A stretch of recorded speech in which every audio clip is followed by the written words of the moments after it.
আমাদের বাংলাদেশ জ্বালানি তেল আমদানি নির্ভর একটা দেশ।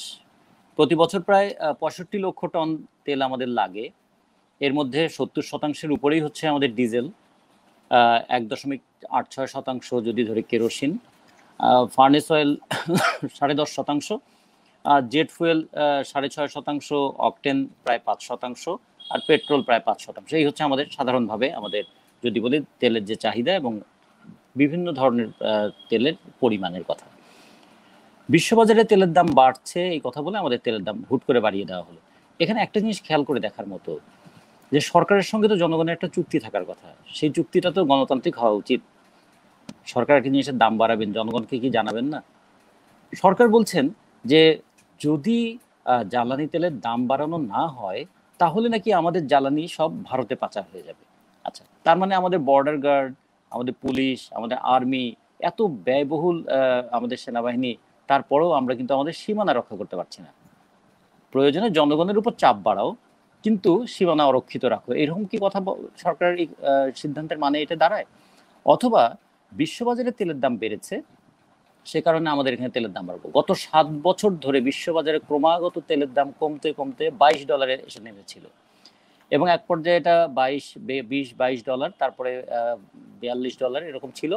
সেই সময় আমরা হিসেবে দেখলাম 7 বছরে জ্বালানি তেলের মূল্য সমন্বয় না করার কারণে সরকারের তহবিলে 40,000 কোটি টাকা জমা আছে। সরকার 7 বছর ধরে বিশ্ববাজারে তেলের দাম কমানোর সুফলটা পেলেন, আর 2 মাস তেলের দাম বৃদ্ধির দায়িত্বটা নিতে চাইলেন না। এর মধ্যেই তিনি দামটা বাড়িয়ে দিলেন। এটা গেল এক। 2 নম্বর হচ্ছে, এই দাম বাড়ানোর ফলে কি হবে? যেহেতু আমাদের বিদ্যুৎ উৎপাদন, একটা বিরাট অংশ বিদ্যুৎ উৎপাদিত হয় ডিজেল দ্বারা, আমাদের বড় বড় গাড়ি যেগুলো যেগুলো হেভি ইঞ্জিন, সে মানে covered van, truck, tank, lorry, এগুলো সবই চলে কিন্তু ডিজেল দিয়ে। আমাদের গোটা দেশে প্রায় 13 লক্ষের উপরে পানির পাম্প আছে যেটা কৃষিকাজে ব্যবহৃত হয়, সেগুলো চলে ডিজেল দিয়ে। ফলে আমাদের কৃষি উৎপাদনের উপর তার প্রভাব পড়বে, পরিবহনের উপর তার প্রভাব পড়বে, বিদ্যুৎ উৎপাদনের উপর তার প্রভাব পড়বে। এবং বিদ্যুৎ উৎপাদনের উপর যে মূল্যবৃদ্ধির প্রভাব পড়বে, এটা মাল্টি ডাইমেনশনাল ইফেক্ট হবে। বিদ্যুতের দাম বাড়লে কারখানার উৎপাদন খরচ বাড়বে, কারখানার উৎপাদন খরচ বাড়লে পণ্যের দাম বাড়বে, পণ্যের দাম বাড়লে আলটিমেট কিন্তু সব কিছু গিয়ে পড়বে জনগণের উপরে।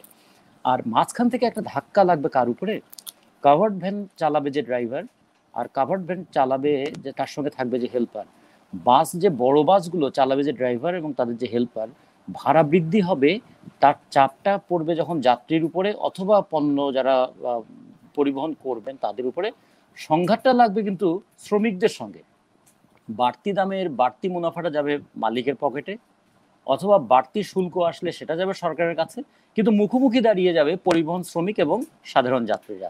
পরিবহন শ্রমিকদেরকে বলবে ভাড়া বাড়ানো হচ্ছে, ফলে এই যে পরিবহন যে আজকে ধর্মঘট হচ্ছে, ধর্মঘটের হুমকি দিল, এই ধর্মঘট কিন্তু তেলের দাম সমন্বয় করার জন্য না। তারা বলেছে তেলের দাম বাড়িয়েছেন, কোনো অসুবিধা নাই, আমাদের ভাড়াটা বাড়িয়ে দেওয়ার একটা ব্যবস্থা করে দেন। এবং এই ভাড়া বাড়ানোর নামে তারা কিন্তু অস্বাভাবিক ভাড়াও বাড়িয়ে তুলবেন। এবং এটার পরে যদি আমি একটু সুযোগ পাই, আমি একটু হিসেব করে দেখিয়ে দেবো যে এর আগে যতবার তেলের দাম বেড়েছে, ততবার যে পরিমাণ তেলের দাম বেড়েছে তার জন্য বহুগুণ বেড়েছে কিন্তু ভাড়া। ফলে তেলের দাম বৃদ্ধির প্রভাব জনগণের উপর যতটা পড়েছে, ট্রাক মালিক, বাস মালিক, তাদের উপর কিন্তু প্রভাব পড়েনি, বরঞ্চ লাভ বেড়েছে তাদের।